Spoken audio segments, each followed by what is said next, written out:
大家好，我係李宇明醫師李大夫。今日嘅講座題目係如何選擇適合自己嘅食物，透過食物去認識自己。呢一個題目啦，我自己就想講好耐啦。因為咧，我作為一個中醫師，經常都有好多人問我相關飲食養生嘅問題。食啲咩比較健康啊？有一種咩病就想食啲咩食物啊？呢啲嘅問題啦，其實係好難去回答嘅。即係點解咧？係因為中醫嘅養生認為每一個人嘅飲食需要係唔同啊，因為佢有自己嘅體質嘅需要啦，亦都可能有當時病情嘅需要。如果我俾一個飲食養生嘅建議俾某一個人，咁嗰個人咧可能會覺得呢個養生方式係適合佢一直都咁食落去嘅。但係其實可能例如生病嘅時候嘅飲食方式，同健康人嘅飲食養生方式係唔同嘅。我一本書叫《常醫養生法》啦，裏邊就講緊呢一個概念問題。如果用生病嘅飲食方式用喺健康人身上啦，咁就可能會食出生病嚟。咁所以唔係可以用一種嘅飲食建議啦，可以持續地進行嘅。又另外啦，可能俾你一個個人嘅養生建議啦，咁可能你覺得個飲食方法好好喎，之後就分享俾身邊其他朋友，都叫佢咁樣食啦，食呢個食物好健康啦。但係可能其他人係唔適合食嗰個食物嘅喎，係。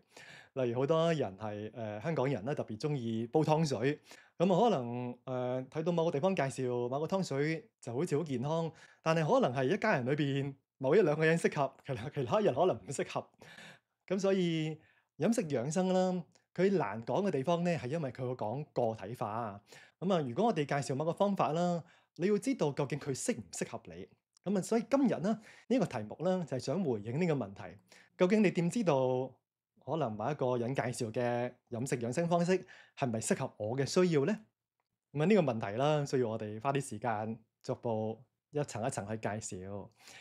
今日嘅講座內容啦，主要兩方面。一方面咧係點樣選擇健康嘅食物，另一個咧係點樣放低唔健康嘅食物。其實我諗我哋好多人都知道，即係健康嘅食物係乜嘢嘅係。但係好多時候反而難嘅地方咧，係可能覺得嗰啲唔健康嘅食物可能更加好食，或者係咧覺得好難唔食嗰啲食物啦。所以就成日都食咗一啲唔健康嘅東西，反而就少食嗰啲真正健康嘅食物啦。今日咧，我哋兩方面都會探討。一方面咧，學習點樣正確地選擇一啲適合自己健康嘅食物啦。另一方面咧，如果能夠可以更加容易地放低嗰啲唔健康嘅食物，咁當然啦，我哋就更加容易地食到健康嘅食物啦，係咪？咁所以咧，呢一種嘅概念啦，好似中醫上面傳統認為啦，要健康咧，一嚟係要識得點樣正確嘅養生啦。二嚟咧，要學識點樣防備各種導致我哋傷害身體嘅各種因素。咁所以咧，今日就係飲食上都要學習點防備一啲唔健康嘅食物啦。咁喺呢個講座啦，好重視呢一句説話：授人以魚，不如授人以漁。我諗大家聽過啦，即係好似俾條魚你，咁不如教你點樣捉魚。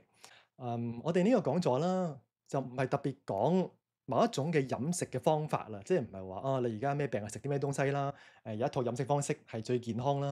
我哋今日就唔係想教一種直接嘅飲食養生知識，而我哋係想教飲食養生嘅方法，即係你點樣可以學習正確嘅認識食物選擇嘅方式。因為你明白呢個方式啦，你先可以喺呢個坊間裏邊有千千萬萬種唔同嘅飲食養生嘅資訊。你喺裏邊點樣選擇適合自己嘅部分？呢一個係需要你有相對嘅智慧，先可以做咗呢啲正確嘅選擇嘅係。所以啦，我哋今日嘅內容啦，係需要我哋慢慢耐心去聆聽，因為咧呢種嘅智慧咧，其實係每一個人裏邊與生俱來嘅能力啊！陣間你明白我哋講咗內容，你知道其實你都有呢個能力嘅，去辨別乜嘢係適當自己適合嘅食物。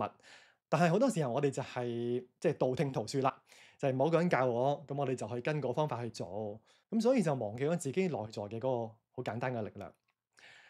除咗呢句說話之外咧，後來我聽過另一句好相近嘅說話喎，就叫做授人以魚，不如授人以漁。佢再進一步講啊，即係如果我教你一個方法都好啦，例如捉魚方法啦，不如我提升你嘅嗰個慾。呢個慾嘅意思啦，係指緊好似一種渴求、渴望咁啦。即係其實係講緊學習動機比學習方法更加重要。呢兩句話就講緊個層次啦。即係第一個啦，就好似直接學習一啲知識啦。其實係學習方法係更加重要，比單純學一個知識係更加重要。特別而家係 AI 嘅時代啦，好多人都知道啊，即係根本其實你網上嘅資訊隨便都可以搜尋到，但係你點樣去揾到個正確方法去知道乜嘢嘅答案係最好呢？明白背後嘅方法，我哋先可以長久地面對咁浩瀚嘅資訊。但係就算有各種資訊都未必有用嘅，因為呢個資訊同埋方法，其實好多人都會教你。究竟你會唔會落去用呢？有咩驅使你去改變你嘅飲食，令夠你提升你嘅健康啦？好多人都知道應該點樣去選擇食物更加健康㗎，但係可能好多人都冇去做到。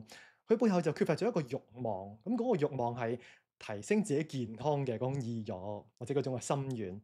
呢一部分啦，係我哋今日嘅講座亦都想再盡心去到進入嘅。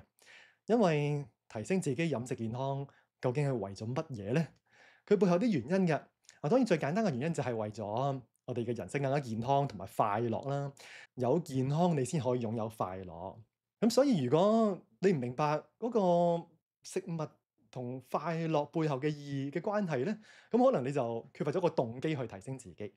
咁所以今日咧，我哋會再盡心去理解呢個講座嘅副題，叫做從選擇食物去到認識自己。因為人生嘅最重要嘅快樂係嚟自邊度咧？就係嚟自認識自己嘅快樂。我哋認識呢個天地萬物啦，認識他人啦，好多時候都好快樂噶啦，係。但係如果認識自己，你知道自己嘅需要係乜嘢，咁你每日例如飲食就可以揀一啲適合自己嘅食物，咁你就會叫做內在生起一個滿足。咁呢個就係所謂真正嘅快樂。咁所以啦，今日所分享嘅咧就係點樣可以令到你從內在得到一個更大力量嘅動機，去幫助你學習呢個方法去應用嘅。而家分享一段說話，係中醫界一句名言，叫做人參殺人無過，大黃救人無功。咁呢度係講緊兩種常用嘅中藥材。人參大家都聽過啦，係一種名貴嘅補身嘅藥材。咁但係呢度講殺人無過喎，即係意思咧，人參都可以殺人。我哋唔係講人參，好似一聽落去就係好補啦，好名貴啦，就一定係必然係正面嘅。所有嘅藥物，所有嘅食物，佢都係水能覆舟，亦能載舟。個意思就係佢可能可以幫助你提升健康，亦都可能會傷害你嘅健康。佢適合你，咪會幫到你咯；佢唔適合你，咪會害咗你咯。係。但係點解人參會殺人啊？係因為好多時候人嘅心就係覺得，例如我而家病重啊，咁我就揾啲比較名貴嘅東西啦，比較補身嘅東西啦，希望快啲好返啦。但係其實你嘅生病可能唔係因為你身體虛弱嘅，可能你食人參可能會加快你嘅速度去死亡嘅。咁所以好多時候我哋就會誤用咗呢個東西。其實食物都好類似嘅，我哋成日覺得食嘢就要食啲補啲嘅東西啦，名貴啲嘅東西啦。咁但係可能佢唔一定係對你健康有幫助。調翻轉啦，大黃呢隻藥啦，佢係指緊一種其實好普通，亦都唔係特別名貴嘅藥物，但係佢可以治病救人，甚至係一啲好危重嘅病嘅時候，可以令到人起死回生。咁但係因為佢好普通啊，其實佢又唔係名貴嘅藥，咁所以好多時候佢可以救到人啦，大家反而唔覺得佢有啲咩特別咁樣。我哋選擇食物都係有類似嘅觀念嘅。除咗我哋唔一定係要即係聽人講話啊，有啲嘅食物而家係好新嘅發現啊，或者係好似係好特別珍貴啊，就去選擇啦。可能食一啲比較普通平常嘅食物，佢先會令到我哋可以達到長久嘅健康。咁所以咧，陣間我哋會分享呢種選擇食物嘅智慧。咁啊，鼓勵大家啦，我哋要令到自己身體健康啦，唔一定淨係要透過經常去到補身啦，或者係要食啲保健品啦等等。當然唔係話呢啲方式係錯誤，更加重要嘅就係你係唔係真係需要呢個嘅食物呢？咁所以咧，今日我哋學習呢一個嘅選擇食物嘅方法。錯誤選擇飲食，唔單止影響腸胃，仲會影響整體健康。咁我諗大家都會認同呢句說話啦，即係知道食物係對全身健康都好重要嘅。咁我哋想今日用中醫經典嘅角度啦，去理解一下，即係咩叫整體嘅健康咧？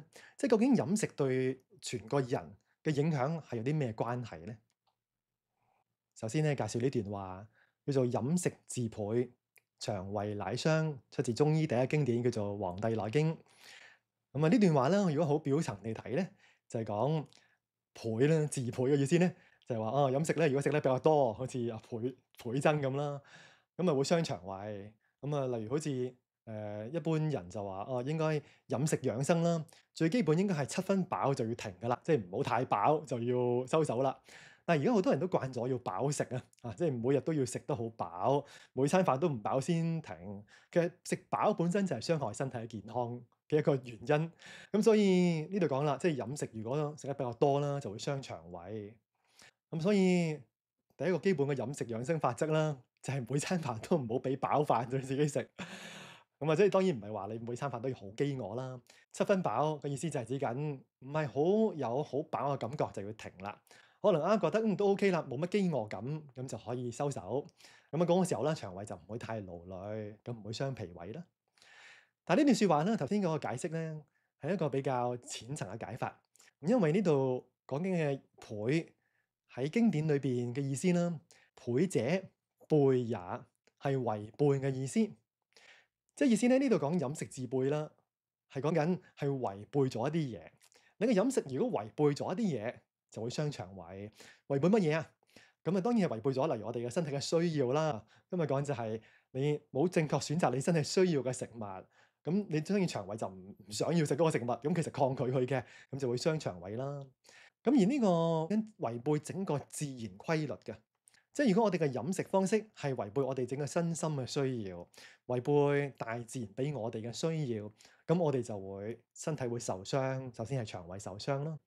咁所以呢度講緊嘅係一個整體嘅飲食法則，係唔係能夠做到順應自然、順應身體嘅需要去選擇。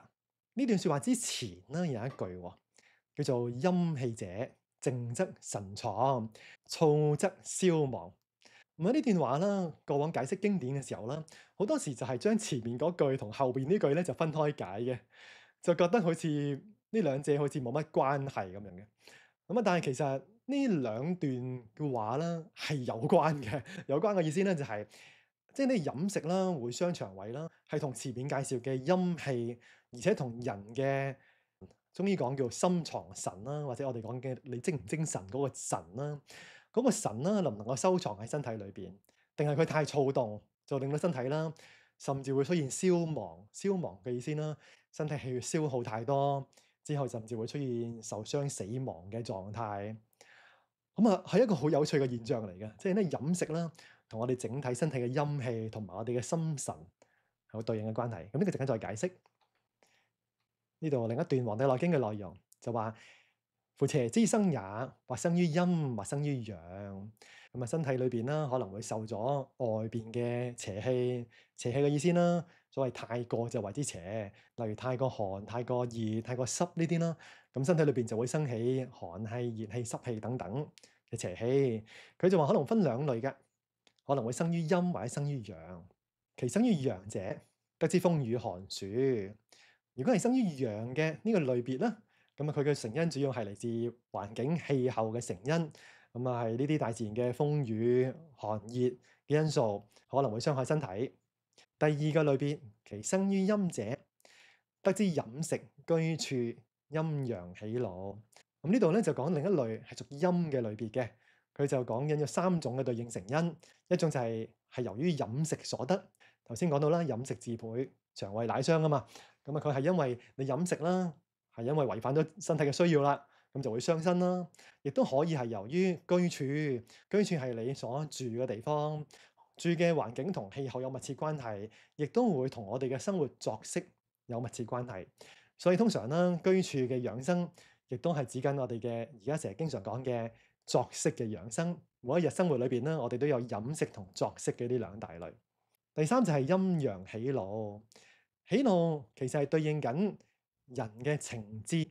情志係中醫裏邊一個好獨特嘅術語，佢係指緊人嘅情緒、情感，呢個係情嘅部分啦，係指緊我哋嘅意志、思想嘅部分，係指緊我哋嘅記憶力嘅部分。咁所以咧，情志嘅意思咧就係包括咗各種嘅情緒同埋我哋嘅思想記憶對我哋身心嘅影響。咁呢度咧特別講陰陽喜怒啦。咁因為前面已經分咗陰陽兩類嘅成因啊嘛，而因為情志啦，例如喜怒啦，佢本身都係陰陽兩個代表，喜係屬陽，咁怒係屬陰咁啦，或者佢有兩種嘅唔同嘅分類方式。咁而呢兩種啦其實係代表嚟嘅，因為咧人有其他嘅情志，陣間後邊又會再解釋。咁所以咧呢度講緊陰陽喜怒啦嘅意思係指緊要辨別各種嘅情志，而且佢可能會有對應身體嘅唔同嘅陰陽嘅屬性。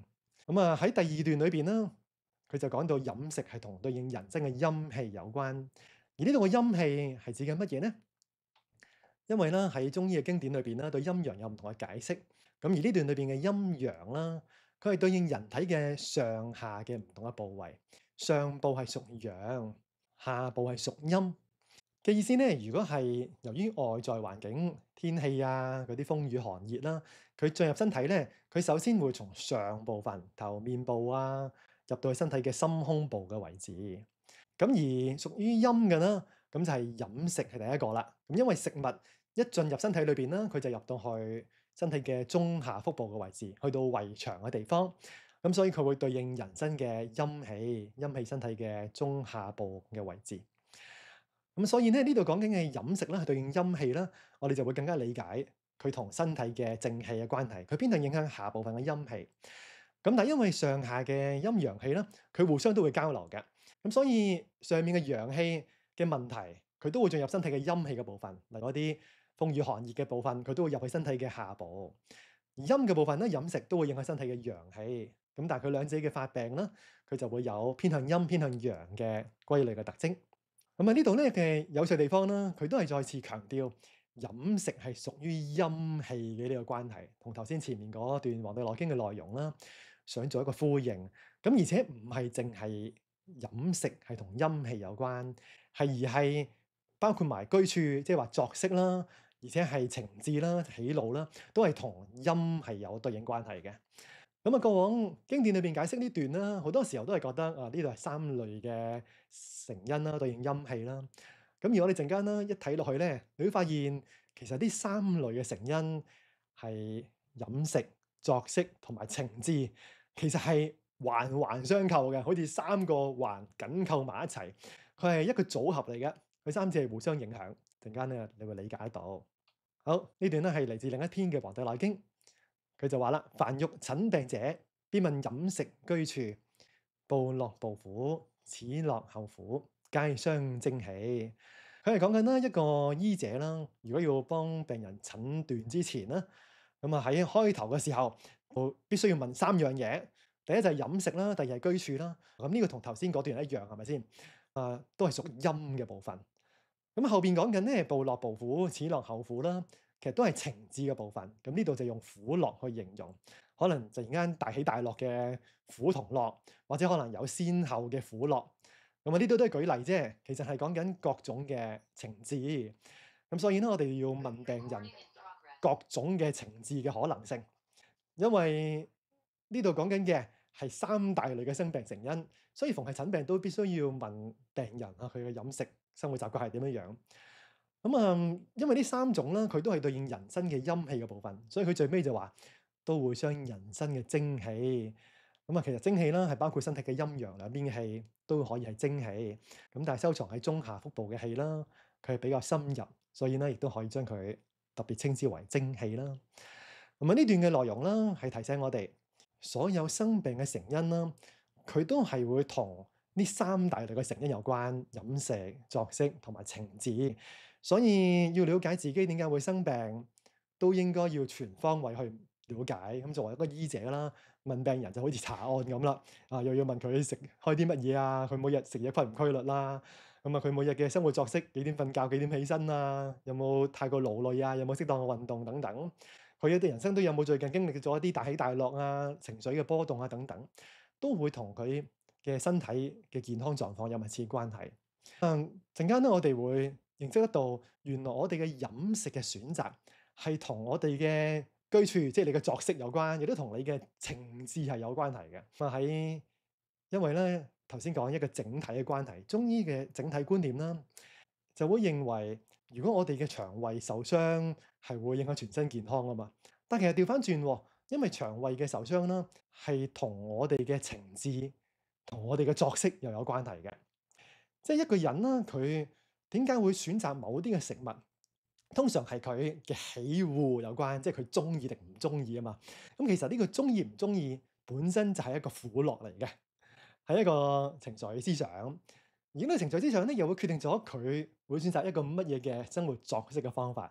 例如佢會唔會令到自己太勞累，或者令到自己唔夠休息，或者係瞓得太多，或者瞓得太少等等。亦都因為咁，佢會決定咗佢點樣選擇食物啦。例如佢會唔會自己煮飯，經常出街食，或者選擇邊類型嘅食物等等。所以咁樣講嘅話啦，即係意思我哋點樣選擇食物，其實背後係同我哋嘅情志係密不可分嘅。呢三者同對應陰氣嘅成因啦，係一個組合。所以大家可能聽過啦，西方諺語裏邊有一句説話叫做 You are what you eat，即係你食啲乜嘢，你就變成啲乜嘢。我哋點樣選擇食物，亦都會決定咗我哋點樣成為一個乜嘢嘅人。你嘅健康狀態係點樣樣？頭先咧，我哋前面理解到身體嘅整體健康啦，係一個三個組合：飲食、個作息同埋情志嘅互相關係，係一個整體嘅成因。其實有啲人咧，可能都發現自己可能都有注重呢啲嘅養生部分啦。但係就算係好注重飲食養生都好啦，有啲人都仲有呢個問題啊。即係其實食物都好健康啦，已經，但係點解都有時覺得自己腸胃唔好、消化不良，或者都仲係容易生病唔舒服呢？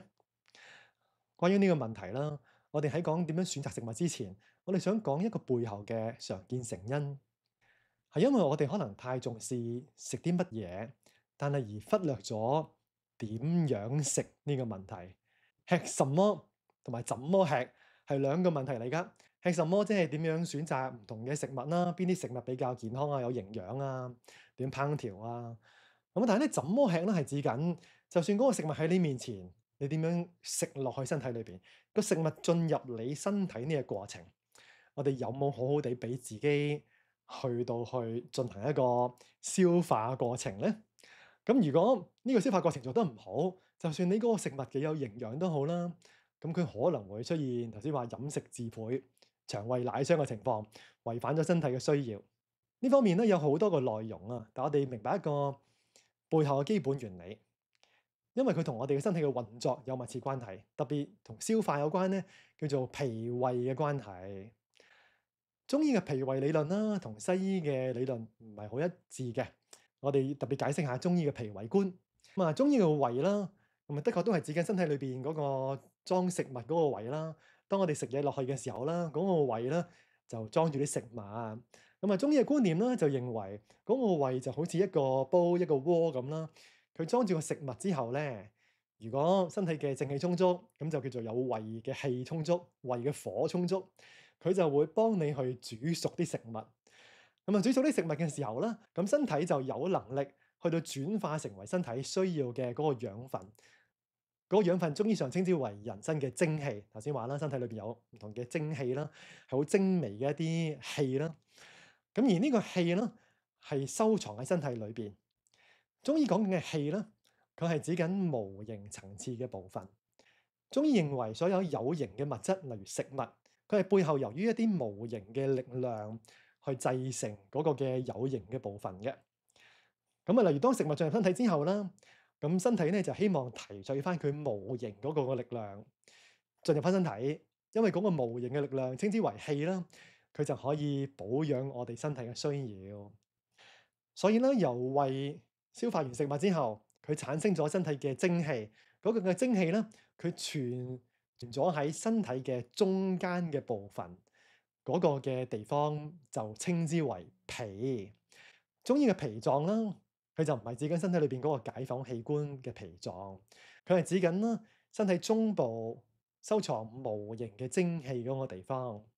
咁啊，所以咧，脾同胃兩者嘅關係啦，脾就係負責好似一個工廠咁啦。咁佢將各種嘅原材料就將佢轉化變成一個產品。咁嗰個產品咧喺中醫上就稱之為一個氣啦，或者叫精氣啦。咁嗰個精氣咧就去到胃嘅外邊收藏咗喺腹部嘅中央。咁嗰個地方就稱之為脾。脾就好似個倉庫咁啦，收藏身體嘅嗰啲有營養嘅氣啦。咁當脾嘅氣充足嘅話啦，如果佢又可以流通到去身體上下嘅唔同嘅地方，咁佢就可以供應全身唔同嘅部位，其他嘅五臟六腑、身體嘅頭面四肢手腳唔同嘅部位去使用。咁所以咧，整個消化同吸收係要脾同胃兩者共同去進行嘅。咁啊，呢度咧講緊嘅脾同胃啦，我哋可以理解呢個基本嘅原理之後，不妨就問下大家一個問題啦。假設如果有個人啦，佢胃係消化正常嘅，胃嘅功能係好好，但係假設佢脾咧出現咗，例如堵塞不通，啲氣塞住咗，或者可能脾虛弱嘅情況，咁佢會出現一個咩嘅問題咧？呢個情況咧就係佢就會稱之為能夠消化，但係就唔能夠吸收啦。佢食物係能夠正常地進入我哋整個胃腸裏邊，去到進行呢個消化加工嘅過程。但係佢所產生嘅蒸氣啦，佢可能就會堵塞住喺身體嘅中央嘅地方啦，或者可能佢收藏唔到喺嗰度啦，流失咗。咁所以佢就算消化到幾多個食物，佢都去唔到身體應該去嘅地方去俾自己身體使用。咁呢個情況就係好比脾胃兩者嘅功能一邊出現咗問題啦。如果係咁嘅情況啦，有啲人咧會發現，其實自己就算飲食胃口都唔錯㗎，食到唔少嘢，但係點解都容易生病咧？咁佢往往就同脾呢個臟出現咗問題有關係啦。咁究竟咩情況會出現傷脾啦？前面我哋嘅頭先介紹就講到飲食自倍，腸胃乃傷啦。傷腸胃就同食物嘅飲食選擇同埋飲食嘅方式有關，但係傷脾啦就同另一個因素有關係。呢個因素喺《黃帝內經》就咁介紹，有兩段嘅《黃帝內經》嘅原文，第一段叫做思傷脾，第二段叫做思則氣結。呢兩段啦都係指緊相類似嘅問題。佢就話一個人嘅思慮啦就會傷脾，即係意思如果我哋比較多思慮，諗嘢比較多，咁就會傷脾。佢點解會咁傷脾啦？原因之一係因為思則氣結，因為當我哋一諗嘢嘅時候咧，身體嘅氣血啦就好似打咗個繩結咁樣，佢就會唔暢順，就會堵塞不通。所以當我哋例如你一邊食嘢嘅時候，可能一邊你會有好多思慮啦，可能一邊煩惱緊工作啊，煩惱緊事情啊，咁我哋就會令到自己消化過程出現咗吸收唔好嘅問題啦。可能你照消化到，但係你就吸收唔到。所以咁講啦，呢個就係即係點樣食嘅問題啊！我哋點解話重視即係點樣食係比食啲乜嘢更加重要咧？因為就算你知道點樣選擇食物都好啦，但係如果你食得好有營養，每日都食得好名貴嘅東西，但係如果你係處於一種唔知道點正確食嘢嘅方法，係處於一種比較多思慮嘅狀態，咁所以你食嚟食去都係嘥氣嘅，都係穿牆而過，浪費咗嗰個食物，身體又得唔到嗰個營養。咁啊，呢個現象啦，其實喺今時今日係好常見嘅，因為啦喺我哋現代大城市裏邊啦，有好多個調查都發現，好多個城市地區嘅人啦，其實都係有營養不良嘅問題嘅。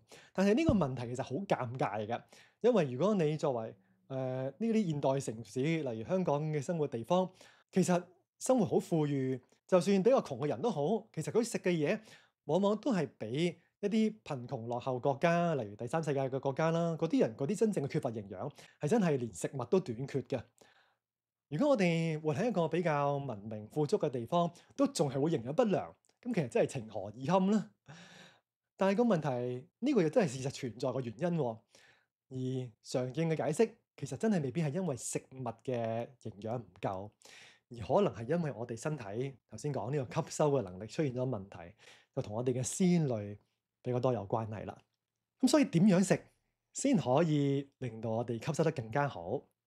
如果我哋明白一個正確方法啦，可能我哋食得好清淡簡單啦，可能你都可以吸收到足夠嘅營養喎。咁所以就算係選擇食物呢個問題，可能未必係做得好全面都好咧，可能對我哋知道點樣食之後，都可以足夠幫助你提升健康。所以我哋有個觀念認為，點樣食係比食啲乜嘢係更加重要嘅。咁即係點樣食咧？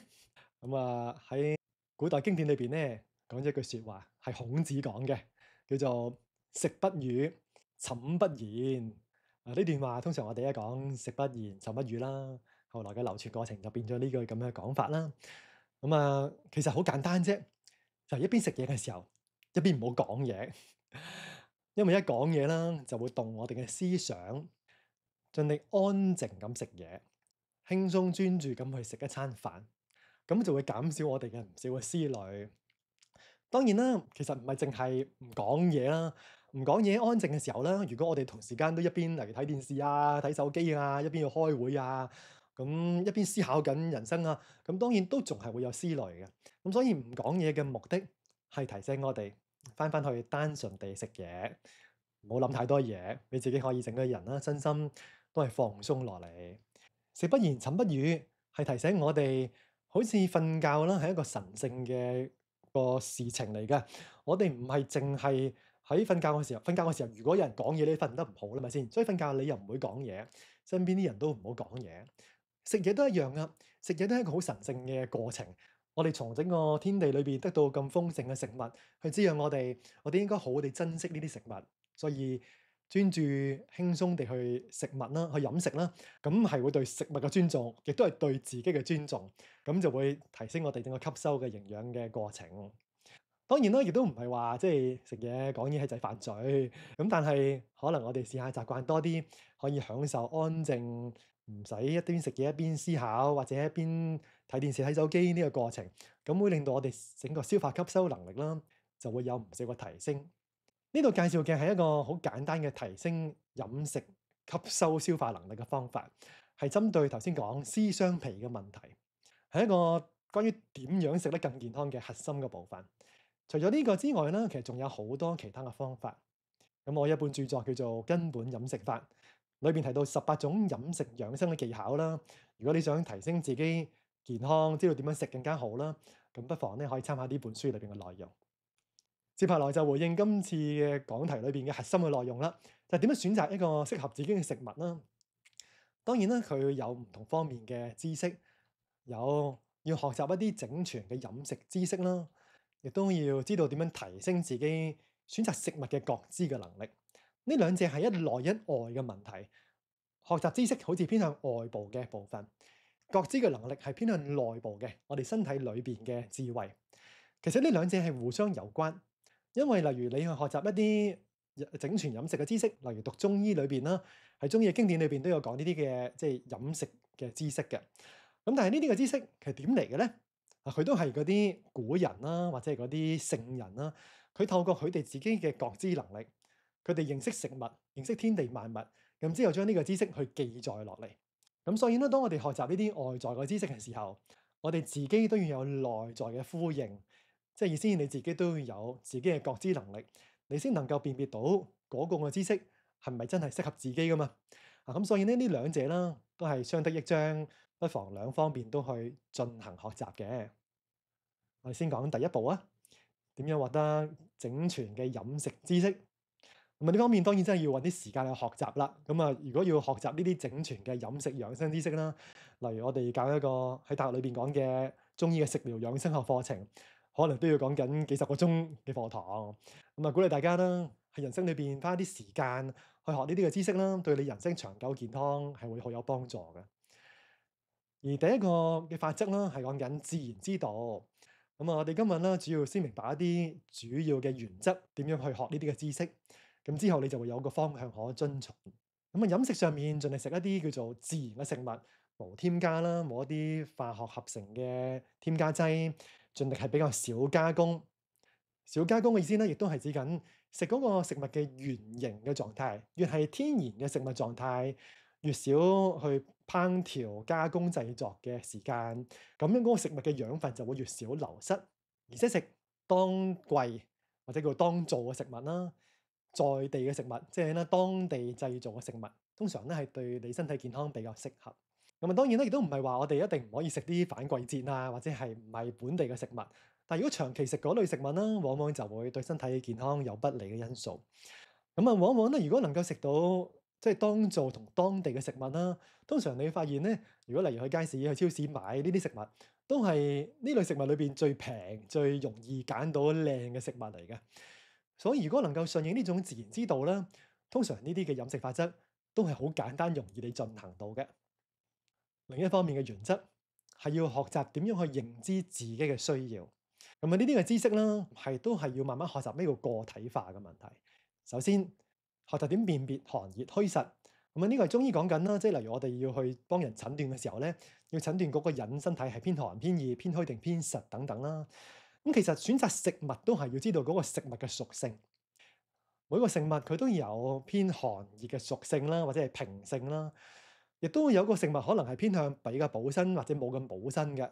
咁所以我哋要知道嗰個食物嘅屬性係點樣樣，而呢個食物嘅屬性啦，如果我哋知道點樣去辨別，咁我哋都亦都知道身體嘅需要係寒熱虛實，咁你就可以兩者對應起嚟啦。咁所以更加着重嘅就係慢慢認識自己身體嘅體質嘅狀態。其實呢啲辨別寒熱虛實啦，本身唔係一啲好難學習嘅事情嘅。例如我哋經常舉辦一個叫中醫望診嘅課程，係介紹《黃帝內經》講嘅中醫望診方法。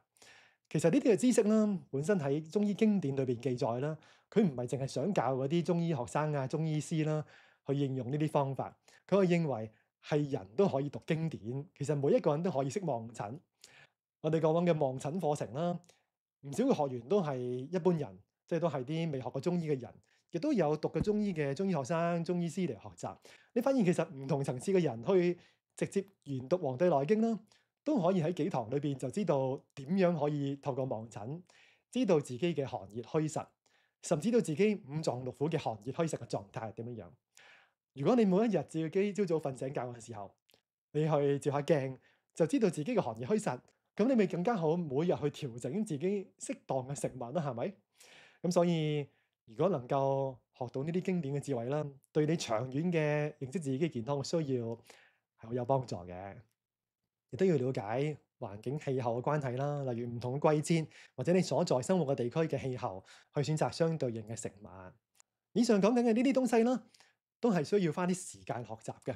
咁啊，我覺得每一個人生可能都要活幾十年，甚至80年、100年。其實如果我哋有時間，唔花幾年嘅時間，或者長期都花少精力去投入落去認識呢啲嘅知識，咁當然對每一個人自己嘅健康係會好有幫助啦。第二方面，頭先講嘅內在嘅能力係一種自己覺知嘅能力。覺知啲乜嘢？就係自己裏邊，你會知道自己點樣選擇食物嘅能力啊，係一種感覺到自己裏邊，你自己就會知道啦。我知道喺呢個食物係啱我，呢個食物就係唔啱我。咁啊，其實呢種嘅覺知能力啦，係每一個人裏邊都會有嘅能力嚟嘅。咁啊，因為其實大自然嘅動物都有呢啲嘅能力噶啦。唔知大家都有冇觀察身邊嘅動物啦？我自己以前啦，試過有幾個經歷啊。我試過有一次中秋節嘅時候啦，喺度剝個柚子，特別係嗰個柚係嗰啲台灣嗰啲文旦嗰啲柚，我覺得好好食嘅係。然之後咧，我好用心搣晒啲皮之後咧，啱啱有隻狗仔經過喎，咁我就將嗰個柚子搣一塊，就俾隻狗食啦。然之後放喺佢面前咧，隻狗聞幾下之後，佢就唔食。佢就走咗，我就覺得哇咁嘥嘅，嗰個我都想食㗎，而家佢就唔食，之後就冇得食啦。但係其實大自然界嘅動物就係咁噶啦。如果嗰個食物佢聞過，佢知道唔係佢應該食嘅，唔係佢腸胃需要嘅，佢就唔會食噶啦。其實人身體都係有咁樣嘅需要嘅。只要我哋明白呢種內在嘅智慧啦，我哋就可以每日好簡單直接地自己裏邊就知道，哦，呢個食物我需要嘅，呢個食物係我唔需要嘅，就而唔係淨係聽其他人講。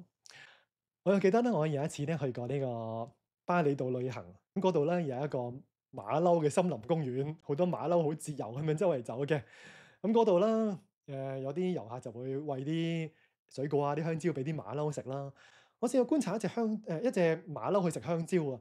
咁咧佢食香蕉嘅時候好有趣嘅喎，佢就係攞起隻蕉，然之後咧聞一聞之後咧，佢就抌咗去嘅喎，佢唔食嘅喎。咁然之後咧，佢又攞另一隻蕉啦，跟住之後咧，佢就從隻蕉中間嗰度剝起，就唔係從頭尾度剝起啦。中間剝起之後咧，佢就咁樣打橫揸住隻香蕉，然之後佢中間咬一啖，然之後佢好有趣，佢就掠出嚟喎。然之後再食多幾下之後，先慢慢食落去。咁我唔知佢點解會咁做啦，但係似乎佢就係好直接用佢自己嘅味覺啊，嗰啲觸覺咧，去感受嗰個食物係唔係適合佢嘅。甚至一條香蕉裏邊，佢會知道邊一啖係適合嘅，適合就食落去，嗰啖係唔適合嘅就掠出嚟。咁呢個就係每一個動物都有嘅能力。其實人本身都有呢個能力嘅，但係往往就係因為我哋從細到大啦，越嚟越忽略呢種好簡單嘅直接嘅能力。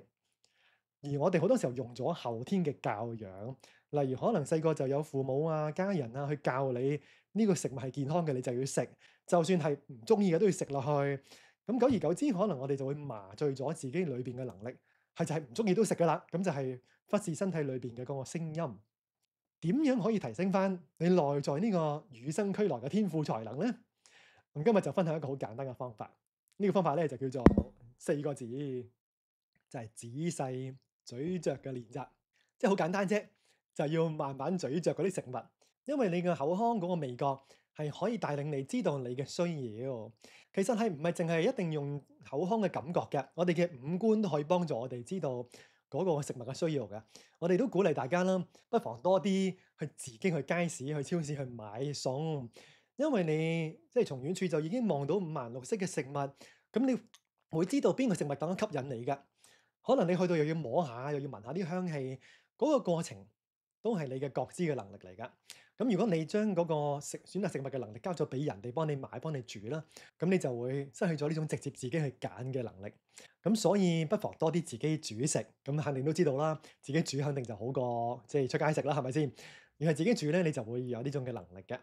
咁今日介紹核心嘅，因為食物係有味道，所以仔細咀嚼係一個最好嘅方法。咁啊，點樣進行咧？喺我嘅根本飲食法裏邊啦，有個練習17提到呢個方法。呢個字比較細啊，係咪？咁啊，如果你睇唔到咧，我讀一次啊。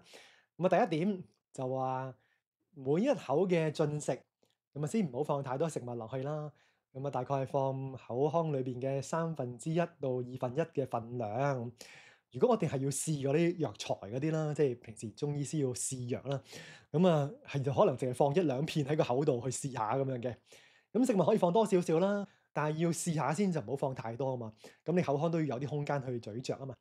第二，每一口食物要咀嚼30到50次，即係嚼多啲，慢慢嚼，甚至咀嚼到80到100次。咁啊，要嚼到口腔裏邊嘅感覺啦，你會感覺到可能會有唔同嘅變化。第三點，咀嚼嘅時候就睇下嗰個味道嘅變化係點啦，因為佢開頭嘅味道同中段、後段嘅味道可能會唔同嘅，會有變化之中嘅。第四點，一直就咀嚼到每個食物都係粉碎晒嘅，甚至變咗液體嘅狀態，先慢慢吞落去。去到咁碎嘅時候，咁吞落去，你個腸胃就肯定消化得好好。如果狼吞虎咽，佢仲係比較大嚿嘅時候吞落去啦，個腸胃就要多啲氣力去消化啊嘛。第五，吞煙落去嘅時候，慢慢感受食物吞落去咽喉嘅感覺，感覺下佢舒唔舒服，暢唔暢順。咁啊，呢個練習啦，係講緊特別我哋要觀察嗰個食物嘅喺口腔裏邊嘅味道嘅變化，因為嗰個食物啦，嗰個味道啦，佢係慢慢嚼嘅時候會變嘅，因為同我哋嘅唾液去混合嘅時候啦，身體就會去話俾我哋知道，話俾我哋知道呢個食物係咪仲需要食落去嘅。我哋可能舉一個比較誇張啲嘅例子啊，例如可能有啲人問咧，例如食香蕉咁啊，食幾多條先係適合啊？咁其實呢啲問題都係你自己回答嘅，每一個人嘅需要每一刻都唔同㗎，咁所以好難講話食幾多條係適合你㗎。有啲人可能食好多條都覺得 OK 㗎，有啲人可能食一條都唔得㗎。咁所以究竟適唔適合咧？咁你就要試啦。咁你可能就係逐條試下啦，咁啊食第一條慢慢嚼，咁佢喺口腔裏邊好冇味啦。通常第一條都覺得都幾好味，好香啦。咁啊第二條之後就開始再食落去啦，咁第三條又食落去啦。咁嗱，你而家試下想像下啦，如果你有能力食到第10條，哇係咁食落去，你會咩感覺咧？咁我諗大部分人都未必可以一次過食到10條嘅，即係如果比較長啲香蕉啦。你食到咁上下，你已經覺得好飽啊，或者係好滯啊，或者係想嘔啊。其實嗰個想嘔嘅感覺咧，係你個嘴巴裏邊個味覺都變咗啊，佢會變酸咗嘅味道嘅，係個口腔啦，佢會透過你嘅味覺提醒你呢個食物唔好食啦，所以佢就變咗一種第二種味道，等你覺得冇咁好食，咁你就自然會停啦。當然都唔係叫你一定要咁食到10條香蕉，但係意思咧，其實我哋身體係會慢慢咁咀嚼食物嘅時候，佢喺口腔裏邊不斷慢慢地變化。如果嗰個食物變到一個味道係唔好食嘅話，咁我哋就應該要好似啲動物咁樣就掠出嚟，就唔好食嘅。中間變到佢冇咁好味啦，可能就要停落嚟咯，可能要食另一種可能更加好味嘅食物，就順應身體嘅需要。所以呢個練習其實係好簡單啊。咁啊，其實唔難做嘅，係每一個人都可以做到。咁個難處主要就係要食慢啲，因為慢慢嚟你先可以感受到嗰個變化噶嘛。咁啊，點解好多人食嘢容易食得過飽？往往係因為我食太快啊。一般啲科學家就話，因為我哋覺得飽個信號係會延遲10分鐘先會感受到嘅，即係你覺得飽，通常係10分鐘之前嘅事。但係如果你一餐飯可能係10分鐘之內，例如5分鐘就食完，咁根本你都未感覺到飽，咁所以可能你仲想食多啲嘢，就太飽啦。咁所以你就忽視咗中間嗰啲食物嘅口腔裏邊嘅變化。我哋過往做過一啲嘅帶領呢啲根本飲食法書裏邊嘅練習內容啦，發覺例如可能係一個碟頭飯、一個飯盒咁啦，其實大部分人係食半個飯、半個飯盒就已經都會夠飽嘅。如果係你慢慢食，將佢分開半個鐘嘅慢慢咀嚼到咁溶吞落去。但係如果我哋好快咁食完嘅話咧，就覺得食成個都唔夠飽。原因就係因為我哋冇仔細去咀嚼，忽視咗身體嘅需要，所以不妨啦，俾自己生命多啲嘅時間，咁你就可以有恢復呢種身體裏邊嘅內在覺知能力啦。好，頭先係講咗嘅前部分內容啦，就係關於點樣去到了解自己嘅需要，選擇適當嘅食物，有內同外嘅兩方面。接下來我哋開始講後部分，就係關於點樣去選擇嗰啲唔好食嘅食物啦。我哋最好就唔好揀佢，主動地放低嗰啲唔健康嘅食物。咁啊，當然其實好多人都知道，即係健康嘅食物係啲乜嘢啦。咁但係就成日覺得，要放棄嗰啲唔健康嘅食物好難啊。其實有呢種嘅感覺啦，往往已經係一種叫做飲食成癮症，即係上癮。咁啊，上癮當然好多唔同嘅狀態嘅上癮。咁啊，有啲人就係即係例如嗰啲即係吸毒係一種上癮啦，或者就算係普通飲咖啡茶啊嗰啲咯，都可以算係上癮。咁其實食唔健康嘅食物，當然都係一種上癮啦。上癮嘅成因啦，如果你能夠了解到嘅話，咁你就有能力去到知道點樣去放棄。我哋先介紹下啦，呢啲常見嘅食物成癮嘅類別。咁啊，有六大嘅範疇嘅。咁喺我嘅根本飲食法裏邊咧，有介紹到呢六大嘅範疇。大家睇下自己有冇中一啲嘅類別啦。第一個係飽食嘴饞嘅意思，即係口痕啦，亦都成日想食多啲嘢啦，每餐飯都要食到飽先停。咁啊，好多人都慣咗每餐飯都要食到10分飽，甚至10幾分飽先停嘅，覺得唔飽唔滿足。咁啊，另外咧，甚至食完嘢之後都仲係繼續食啲零食啊，食啲東西，或者一日整日裏邊咧都揾啲零食繼續保持食緊嘢嘅狀態。其實一日裏邊咧應該會多啲時間係俾自己腸胃停落嚟，咁佢先可以有休息嘅時間，腸胃就唔會咁過勞。第二係提神嘅飲食，好多人中意食一啲嘢令到自己精神嘅，比較普通嘅，例如係嗰啲咖啡啊、奶茶嗰啲啦。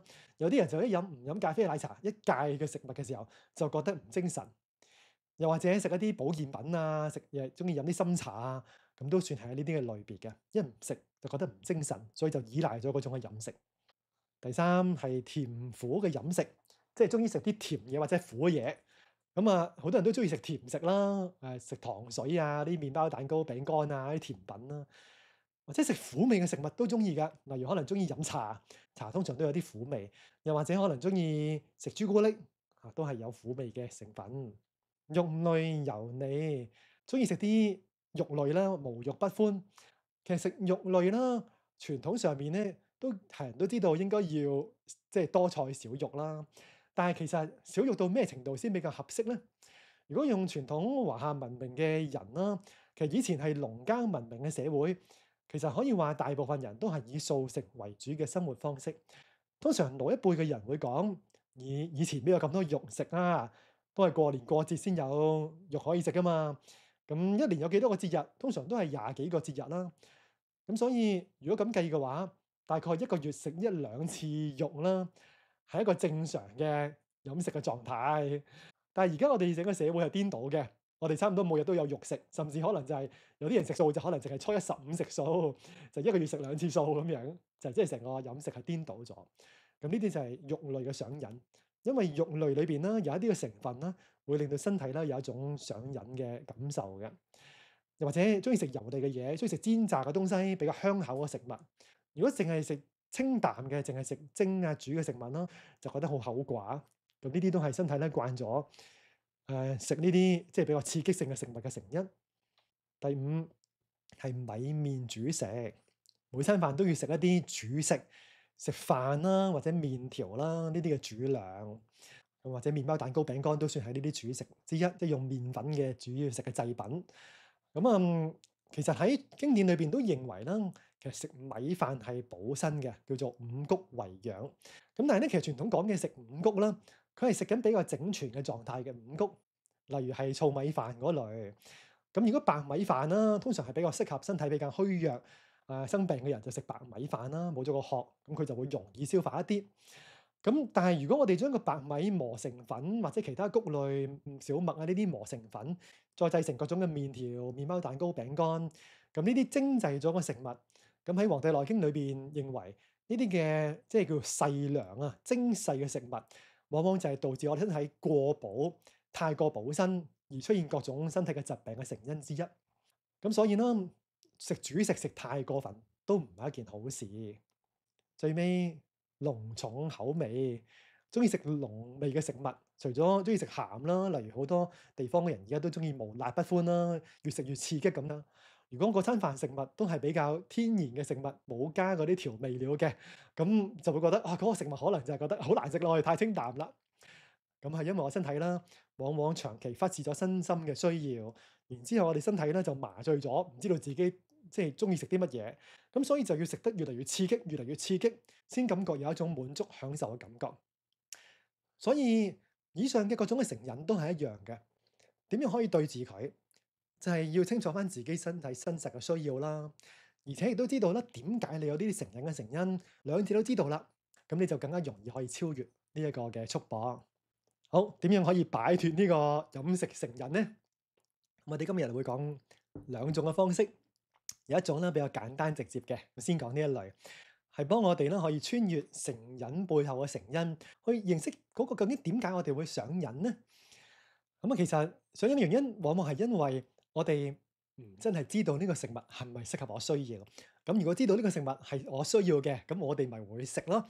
知道唔需要嘅，好似頭先講嗰啲馬騮啊、嗰啲狗仔咁樣，佢咪會直接掠出嚟咯，佢會直接就揀唔食嘅。咁所以其實個方法係好簡單嘅。我哋頭先前面已經講咗噶啦，我哋而家用另一種方式再講一次，係乜嘢咧？大家估唔估到？就叫做2分鐘嘅咀嚼方法。即係同頭先講嘅仔細咀嚼係同一件事嚟嘅。但係而家咧介紹係食乜嘢都好，都要仔細地嚼2分鐘。前面介紹嘅就係嚼所有食物都要仔細咀嚼到係一個溶咗嘅狀態。有啲食物可能比較嫩，例如食個豆腐，咁的確可能嚼嘅時間比較短，咁就會溶咗噶啦。咁但係咧，我哋呢度介紹嘅咧係，就算係液體嘅食物，甚至係飲嘢，都要咀嚼。例如你飲啲果汁嗰啲啦，你喺裏邊咀嚼啦，經過你口腔嘅唾液嘅混合，咁嗰個果汁啦，通常係會更加容易消化。其實有好多好處嘅。但我哋而家唔係淨係講緊幫助消化，而係因為你咁樣咀嚼，先會幫你知道究竟嗰個食物適唔適合你。你將每一個頭先嗰啲成癮嘅食物都好啦，嗱，你知道自己就係上癮噶啦，嗰啲係唔健康噶啦。你點樣戒嗰個食物？方法就係你就係照去享受地食嗰個食物，仲要慢慢食。點解咁講？往往嗰啲唔健康嘅食物啦，其實喺口腔裏邊嘅感覺唔係真係咁好嘅。但係就係因為我哋太過狼吞虎咽，好快吞咗落去，即係淨係爽咗一下。根本咧就係你都未仔細感受清楚嗰個食物嘅嗰個味道，咁吞咗落去啦。如果你將嗰啲成癮嘅食物都慢慢嚼過2分鐘，喺口腔裏邊嘅味覺就會變化、變化、變化，到最尾你就會知道究竟佢係唔係適合你。我哋講個例子啦，呢個例子好有趣嘅。例如有啲家長咧就問：點幫啲小朋友戒可樂啊？因為咧大家知道即係飲可樂唔健康啦，裏邊啲太多糖分啊，即好多唔知咩成分嚟嘅。咁點樣可以戒呢啲嘅即係例如唔健康嘅飲料啦？咁我哋嘅方法就好簡單，就係呢個啦，2分鐘咀嚼法。咁你可以同啲小朋友，或者唔好小朋友都好啊，你試下同身邊嘅朋友都玩呢個遊戲啊，大人都可以玩嘅，就係攞個可樂或者呢啲嘅飲料，係喺口腔裏邊咀嚼2分鐘，睇下大家能唔能夠到最尾都可以即係覺得呢個係好飲嘅？喺呢個練習，大家有冇試過啊？有冇試過含個可樂喺口裏邊比較長嘅時間嘅感覺啊？其實好多人都做唔到呢個練習㗎。如果你含一啖可樂喺口裏邊咧，好多人分零鐘就覺得好辛苦噶啦。點解會咁？大家可能都知道可樂啦，有啲人係攞去通渠嘅清潔劑嚟嘅，佢係有啲腐蝕嘅作用嘅。如果你喺一個口腔裏邊咧含個2分鐘啦，你個口腔會點樣樣？你嗰啲牙肉啊、啲牙齒啊，好似會被腐蝕嘅感覺。咁你仲要慢慢咀嚼，哇，嚼下嚼下咁樣，咁你會感覺到個牙齒喺個口腔裏邊就會變得越嚟越鞋啊，有啲酸啊，好辛苦嘅感覺嘅。嗰啲可樂又有啲汽水、啲氣咧、二氧化碳咧，又會吉住個口腔啦。吉成2分鐘，你都會覺得唔辛苦嘅會係。往往好多人就中間就會想掠出嚟啦。你諗下喎，如果淨係口腔裏邊2分鐘你都頂唔住，咁你呢一個腸胃裏邊，佢經過咗個可能要幾個鐘先消化代謝完整個食物，其實可能你都好辛苦㗎喎，只係腸胃裏邊可能感覺唔到呢樣嘢，口腔裏邊就感覺到。其實個方法唔單止係可樂啊，例如大家都知道少食肉係好啦。例如你中意食肉嘅，咁你咪將嗰個肉咁仔細地嚼2分鐘，嚼到溶咗先吞落去咯。咁你會更加知道嗰個肉適唔適合你㗎。例如我哋好多人就係去試下慢慢食嘢啦。例如如果你食一個有機蔬菜、有機嘅生果，如果你咁嚼2分鐘啦，通常咧你會覺得哇，真係好舒服啊，有個好清新嘅感覺，覺得自己就好似喺個大自然啦、一個草地啊，感覺到個天空啊，即係好似有個好清新清爽嘅狀態。如果你咁慢慢仔細一嚿肉類，通常嚼到2分鐘，你口腔裏邊有好多味道會出咗嚟嘅。嗰啲味道包括啲乜嘢？就嗰啲肉類嗰啲唔健康嘅成分，你都感覺到。嗰啲太高脂肪啊，嗰啲農藥啊，嗰啲膽固醇啊，嗰啲係大自然裏邊積累落嚟嘅毒素啊等等。喺啲肉類裏邊啲動物，佢積累咗成身嘅毒素，你口腔裏邊你就會感覺到啊。又或者佢嗰啲調味料，嗰啲即係可能有啲化學嘅成分啊，唔健康嘅東西啊，你都會感覺到啊。其實你就等於好似變咗個美食家咁樣嘅。2分鐘嘅咀嚼法個目的就係將每一個人都要學習成為一個美食家，就係去仔細地去品嚐每一個食物嘅味道。咁你就會更加知道，哇！其實嗰嚿肉啊，嗰啲係嗰啲冷藏咗好耐㗎啦，又唔新鮮啊，又唔係大自然嘅健康嘅狀態啊。咁你自然就會少食咗，甚至你想掠出嚟。經過呢類嘅練習啦，往往好多時候你就會知道點樣選擇適合自己嘅，唔適合自己你就會自然少食嘅會係。往往我哋點解會揀唔中意食嘅食物，揀唔健康嘅食物，原因就係因為食太快啦，所以就係狼吞虎咽吞咗落去，根本都冇感受清楚。所以如果你真係想食得更加健康，鼓勵你繼續用同樣嘅方法。之前講嘅食不言，寢不語啦，安靜，然之後慢慢咀嚼，咁你就好容易地戒到某一啲唔健康嘅食物。咁但係要做到呢一樣戒除嘅食物啦，往往仲要再深入去背後嘅成因。其實喺仔細咀嚼嘅時候，可能都會容易幫你發現到個成因噶啦，因為嗰個味道你都會知道一部分嘅成因。但係呢啲嘅成因啦，通常係同叫做身癮同心癮係有關係。因為所有成癮啦都有兩部分嘅，係有身體嘅成癮，嗰個食物嘅物質累積喺身體裏邊，就變成咗你身體嘅記憶。而所有記憶都係我哋精神都會有呢個部分嘅，咁所以亦都係我哋心智上嘅記憶。咁喺經典裏邊，將記憶就稱之為意志。頭先我哋講嗰個叫做情志啦，情志裏邊嘅志就係指緊意志，意係指緊我哋一啲嘅思想念頭，志係指緊我哋嘅一啲記憶，呢啲記憶思想啦，佢就會形成咗我哋點樣選擇食物嘅方法。係因為我哋身體同埋我哋嘅心智裏邊有呢啲嘅記憶，呢啲記憶就令到我哋之後就會選擇呢種嘅食物。咁但係逢係記憶，佢都係指緊過去嘅記憶。換句話說，即係佢唔係你而家當下身心嘅需要。你當下身體可能需要食某種嘅食物，但係因為我哋過往身體有成癮，所以我哋就記住食以前嘅食物，咁就不斷去食。如果我哋唔係仔細去咀嚼感受嘅話咧，咁我哋當下身體嘅需要就被忽略咗。咁所以一直食緊唔係自己需要嘅食物，咁所以你最尾就會違反整個腸胃身體嘅需要，咁結果就會導致生病啦，整體健康都受傷害。咁所以要提升自己健康，了解呢一個記憶係乜嘢，就係嗰個關鍵。咁啊，所以我哋成日都講話活在當下啊嘛。咁活在當下包括活在當下嘅身體需要啦，而唔係活在過去嘅身體需要。因為當下嘅身體需要係每一刻都係變化之中，冇人可以喺你身邊不斷話俾你知道你需要食啲乜嘢嘅。如果有一個咁樣嘅機器，係可以每日24小時檢測住你需要食啲咩食物，嗰個機器可能就係價值連城啊，比一間醫院裏邊嘅機器都仲名貴啊！但係目前為止都冇呢啲咁嘅機器可以幫你去判斷，而人體就係呢一副咁精密嘅機器，你有呢個能力去了解自己當下嘅需要。好，點樣揾到呢一把擺脫飲食成癮嘅鎖匙咧？咁呢個鎖匙當然頭先講嘅就係記憶嘅部分。咁啊，呢個方法咧係再進深一步去發現呢個身心嘅記憶嘅。呢種記憶啦，係由於過去我哋對某啲食物所產生嘅記憶係身心兩者嘅記憶。佢有兩個部分嘅。第一，點樣可以發現呢個記憶咧？就係當你想食嗰種唔健康食物嘅時候，不妨停一停，諗一諗，感受下自己點解想食嗰個食物先。因為如果你即係想食口痕嘅時候就即刻去食咗，咁你就冇了解當下身心嘅需要，就麻醉咗自己，掩蓋咗自己當下嘅需要。咁所以先停一停先，俾自己感受清楚，究竟點解我想食嗰個食物啦？嗱，當你一段時間唔食，例如你想食心思思想食某一樣嘢，咁你而家先停一停先，俾自己唔食一段時間。咁通常嗰個時候你就會有一個情緒出嚟嘅。咁嗰個情緒就係之前介紹嗰啲，可能係苦與樂啊，可能係唔開心啊，或者開心啊，或者可能係有啲喜怒嘅情緒會出現，或者係甚至各種嘅情節。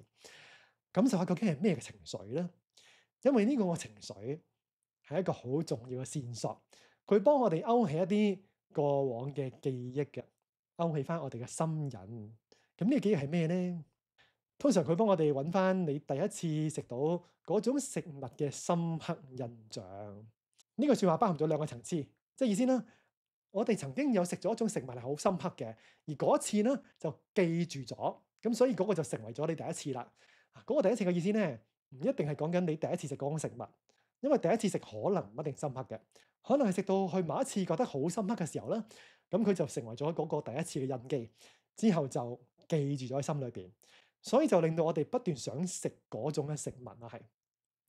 其實呢啲嘅情況咧係好常見嘅，例如我哋舉個例子啊，即係我記得我以前咧有一次去台南嗰邊啦，同一位老師叫做魏鼎老師啦，去舉辦一個叫做辟谷食氣課程啊。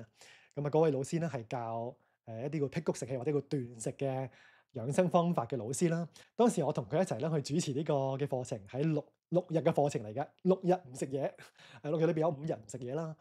咁啊，算係一種即係一段時間嘅斷食嘅方法。咁而我記得咧，我嗰次去嗰個活動裏邊咧，我就成日心思思想食呢個豆花，好想食豆花。咁我不斷浮出嚟呢個記憶，成日呢個情緒就覺得好想食啊，點解食唔到啊咁樣。咁我就去感受翻究竟有咩情緒出現啦。因為嗰時食唔到呢樣嘢啊嘛，食唔到就會生起一種情緒，好想食啊咁樣，有個即係渴求嘅慾望。咁然之後我就諗翻有啲咩嘅記憶係導致我中意食呢樣嘢咧？咁啊有幾個片段嘅，咁啊一個片段就係因為嗰陣時啱啱去到台南，就可能見到啲人話台南好出名豆花，咁啊所以覺得係咪因為呢樣嘢就所以即係嗰陣時未食到就想食咧？但係覺得應該唔關事啊，我都冇食過台南嘅豆花，都冇嗰種嘅印象。然之後就慢慢記翻以前發生咩事啦。因為當我長期冇得食到嗰樣嘢嘅時候咧，通常嗰個印象就會自然浮現出嚟，喺呢個腦海裏邊會升起嘅。如果你食開咧，佢就唔升起啦，因為身體就麻醉咗。咁我記翻起啦，我比較早嘅記憶咧，係我細個大概小學嘅時候啦。通常我爸爸可能係放工嘅時候咧，會去街市裏邊就買啲豆花俾我食。啲豆花都好普通嘅啫，但係我就覺得咧，即係好好食嘅嗰啲豆花，而且嗰個豆花咧，其實係記起好似係一種係獎勵啦，亦都係嘅一種好似阿爸爸對我嘅愛咁樣嘅，因為佢記住咗我，翻到嚟咧就即係揾啲嘢氹我開心。咁我知啦，啊咁點解嗰陣時我斷食營就想食呢樣嘢？係因為嗰時覺得，哎呀，即係好似斷食，好似有啲挑戰啊，有啲即係艱苦啊，其實都唔係辛苦嘅，但係就好似好想硬係安慰下自己，好想令到自己滿足一下，因為冇得用食物滿足自己啦，好想咧用一啲其他東西滿足自己，咁所以就勾起翻我自己以前嘅一啲苦與樂，特別係嗰種快樂嘅記憶。啊，咁其實簡單嚟講就係好想得到快樂。呢個食物對我嘅印象就係一種快樂嘅印象，係一種快樂嘅情緒，而勾起咗一個以前細個嘅童年嘅幸福記憶。咁所以好想透過個食物得到呢個幸福。但係如果想要戒掉嗰種嘅食物，方法只係好簡單啫。咁唔好再用嗰種嘅方式去到滿足自己咯，即係唔係繼續食嗰啲唔健康嘅食物咯。雖然豆花都唔一定係唔健康，但係我想戒掉一個食物嘅話，咁我哋就唔好用嗰種同樣嘅方法。我揾另一啲方式，令到自己真係感覺翻嗰種喜悅、幸福、快樂。喺嗰個斷食營裏邊，就揾咗其他嘅方法，例如可能去下大自然啦，享受下自己嘅身體嘅嗰種嘅喜悅啦，做下適當嘅運動等等，身心滿足翻，就自然對嗰個記憶咧就消除咗啦。所以呢個嘅方法啦，簡單嚟講，就要透過呢啲嘅記憶，去到認清楚裏邊蘊含嘅需要，即係究竟點解你想食嗰個食物，佢嘅背後係有你嘅身心嘅需要。而呢個身心嘅需要，特別係講緊有情志上嘅需要，因為呢個情緒係一個線索，幫你知道你裏邊背後有個咩嘅記憶。咁所以呢，呢一個過程選擇食物，佢就唔係淨係一個外在知識嘅問題啦，佢同時都係一個點樣認識你自己嘅需要嘅問題。我哋頭先課堂開始講話授人以魚不如授人以漁啊嘛，其實可以選擇食物，同時間就係去到認識你自己嘅需要，因為你認識自己需要，你先會真正嘅快樂啊！所以透過去戒除一啲唔健康嘅食物啦，你會更加越嚟越知道究竟點樣先令到我自己真正內在升起呢種快樂同滿足嘅感覺。去到後邊咧，我哋想用一啲《黃帝內經》嘅內容去到做一啲梳理，幫大家知道呢個過程係點發生嘅。係呢一段嘅內容啦，就講係之病者，索問其情，以從其意，得神者昌，失神者亡。呢段咧係話，如果我哋要去幫助一個病人好翻嘅時候啦，首先要聯繫嗰個病者，聯繫即係例如同佢溝通啦，要中意望診啦，呢啲方法去觀察佢。去經常去問佢嘅情，咁啊呢個一般解釋就係講好似問佢嘅病情啦，問啲症狀。但係其實呢度嘅本身嘅意思係指緊問佢有啲咩情緒。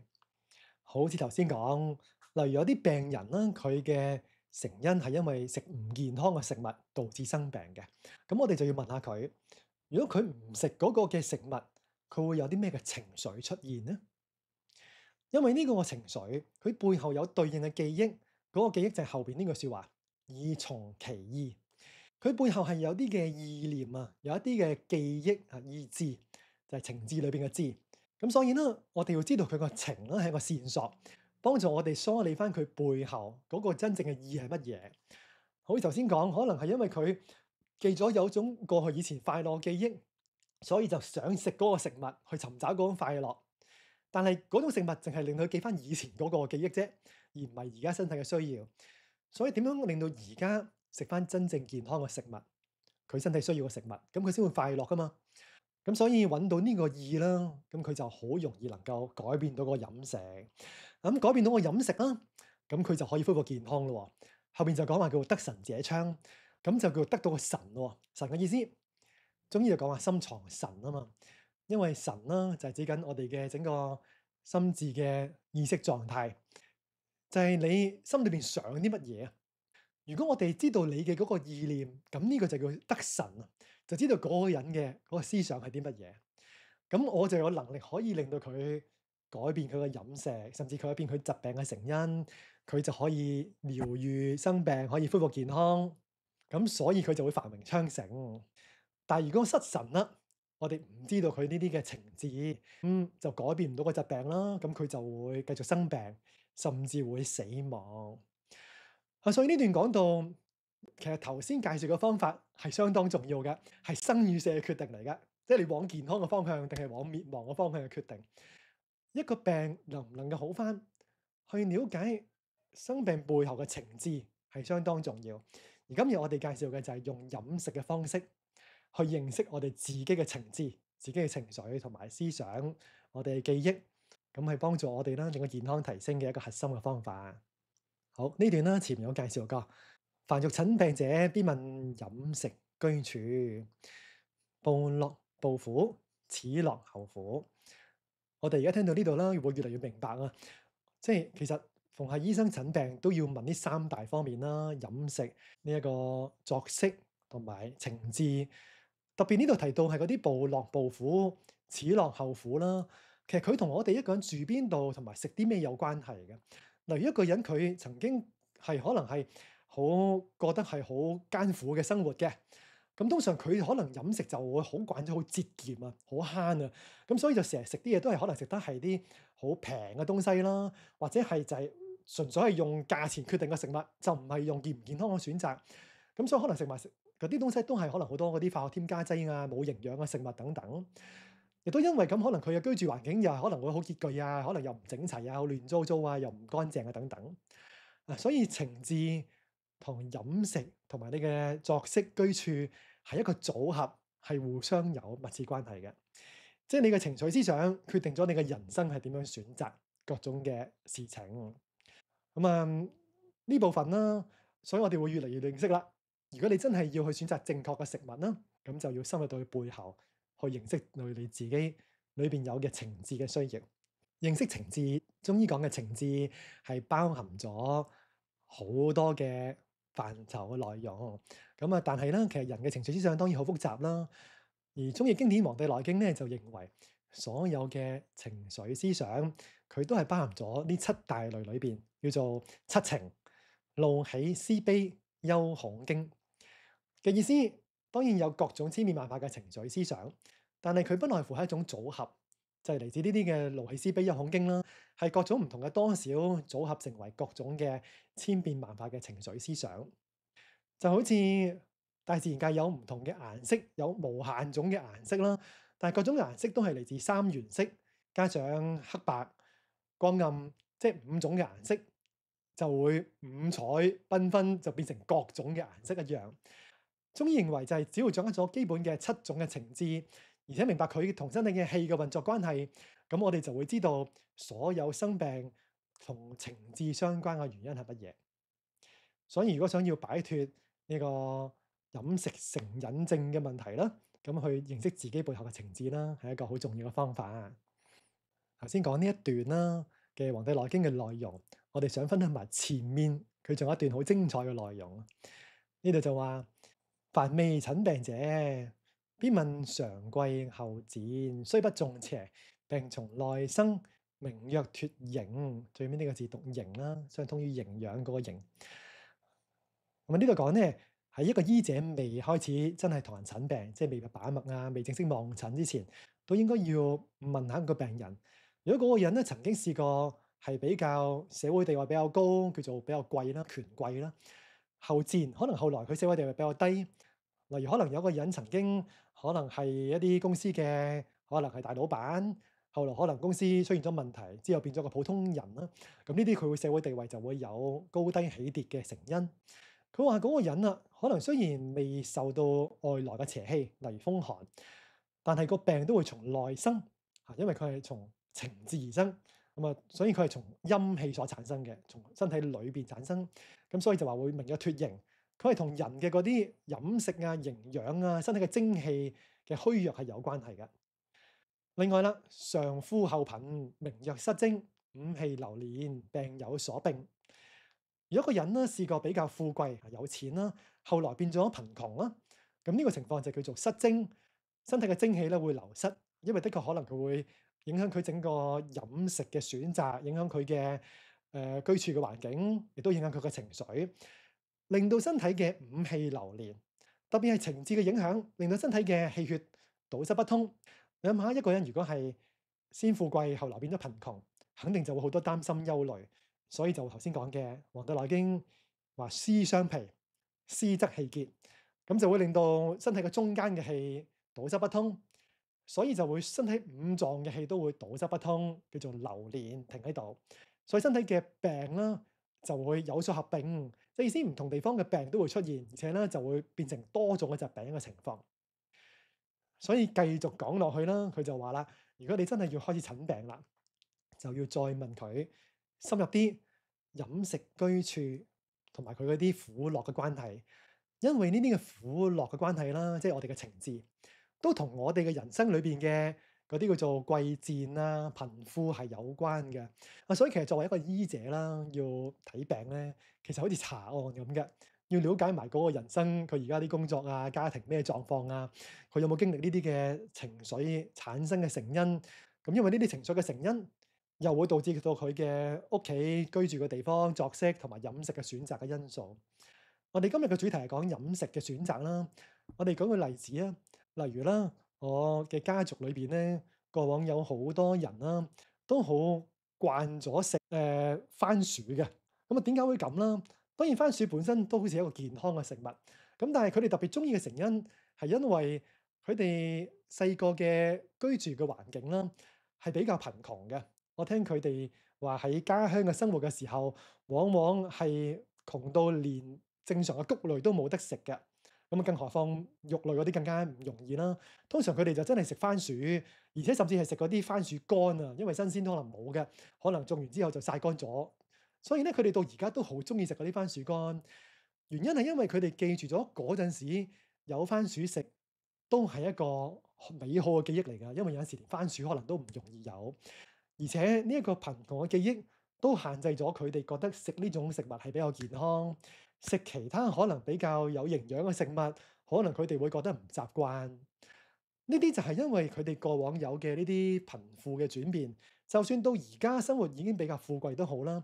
都仲係食緊以前過往嘅記憶中意嘅食物，而限制咗佢可能一啲更加健康嘅食物啦，佢就冇去選擇。其實無論嗰個人係比較富有定係比較貧窮，往往都會因為佢嘅嗰個生活嘅階段或者係佢嘅生活嘅狀態，去習慣選擇某種嘅食物，係以前嘅記憶。所以我哋都唔好俾嗰種嘅情志去限制自己，而我哋要更加啦去睇當下嘅需要。所以如果我哋要去做到今日講座後段講嘅，去戒除一啲唔健康嘅食物，我哋唔想食嗰啲食物啦，我哋想食得更加健康，咁就不妨從呢啲嘅飲食背後嘅身心嘅癮，就係我哋嘅呢啲嘅情緒思想記憶，稱之為情志，去了解究竟我真實嘅需要係啲乜嘢，然之後從我哋而家嘅生活裏邊去滿足嗰種苦與樂嘅需要。例如頭先講，可能我哋記得以前嗰個生活嘅貧窮嘅記憶也好，可能我哋而家就食翻一啲真正而家呢個階段可以選擇到更加健康嘅食物啦。或者可能記住以前可能一個富有嘅記憶都好，咁就唔好淨係記住食嗰啲好似有錢嘅食物啦，嗰啲叫更加健康啦。可能食翻一啲就算唔係特別貴嘅食物，但係可能嗰啲都更加健康咧。所以我哋就唔好俾嗰啲貴賤貧富束縛咗我哋飲食嘅選擇。咁啊，要超越呢樣嘢啦，就真係需要更加深入去認識自己啦。好，去到最尾，我哋做幾個嘅總結。首先，我哋知道飲食同情志係有密切關係。黃帝內經呢段講，人之情，莫不惡死而樂生。呢段話咧，就咁睇好似話啊，係人都貪生怕死咁啦。其實佢係講得好正面嘅部分，係人都想要人生更加健康快樂，而唔想身體啦走向唔健康死亡嘅方向。所以我哋揀食物都係一樣嘅。我哋唔好因為即係以前嗰啲記憶就選擇一啲唔健康嘅食物，因為嗰啲嘅食物其實係會令到我哋走向滅亡嘅狀態。但係好多人飲食就係淨係選擇一時之快個快感，或者淨係選擇短暫嘅快樂，就係嗰啲濃重口味嗰啲刺激嘅食物，覺得開心一下就得㗎啦。所以通常嗰類人就覺得人生就係生命苦短啊，最緊要話就享樂嗰啲係。其實咁樣嘅享樂可能係會更加傷害身體。因為人生的確係為咗可以享受生命，得到真正嘅快樂。但係真正嘅快樂唔係嚟自唔健康嘅食物。如果你冇咗健康，你點會快樂呢？所以唔好停留喺嗰啲表層嘅麻醉自己嘅享樂裏邊，而係透過今日嘅方法，例如仔細慢慢咀嚼，去到享受食物，邊一個係真正嘅需要嘅選擇。咁我哋就會知道點樣揀嗰個食物，你先會更加得到滿足同快樂。所以咧，我哋今日嘅內容咧，係希望每一個人都可以更加健康、更加快樂。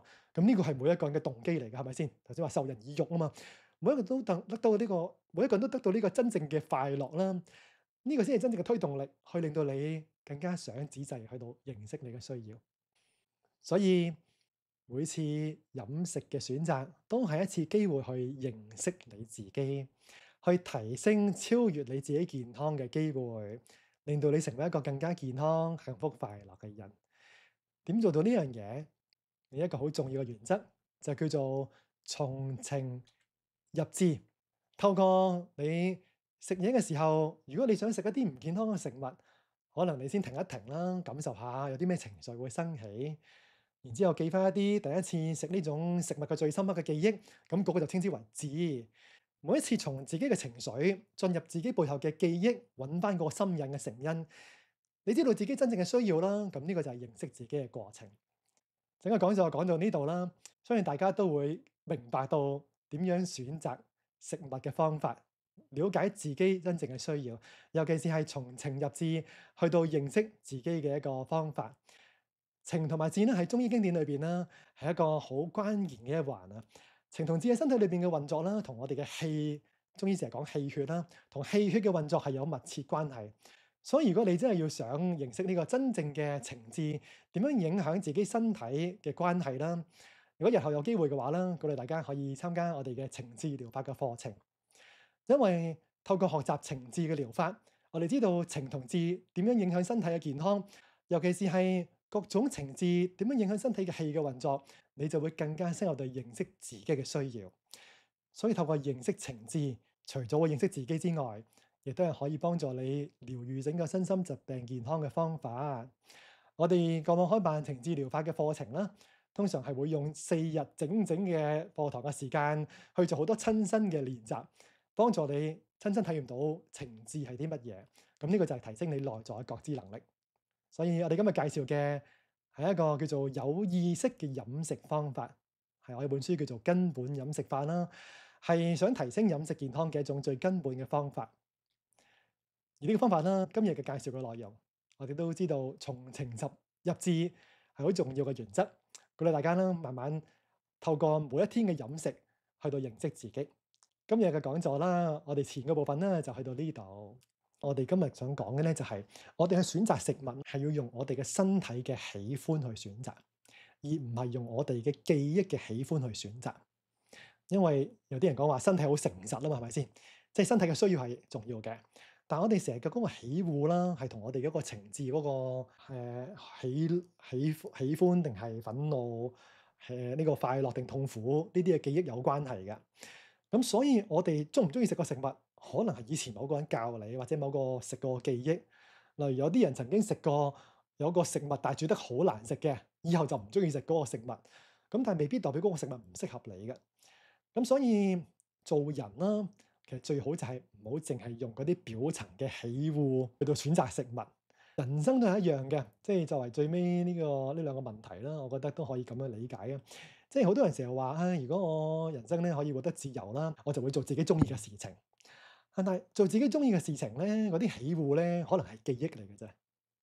其實更加重要嘅咧，係應該做自己需要做嘅事情。即係嗰啲需要嘅事情，可能係你唔中意嘅，但係你都要做嘅。例如嗰啲健康嘅食物，你身體係會中意嘅，係你身體需要嘅。但係你而家就係可能慣咗唔想食啫嘛，咁所以就應該要食嗰樣嘢咯，順應身體嘅選擇。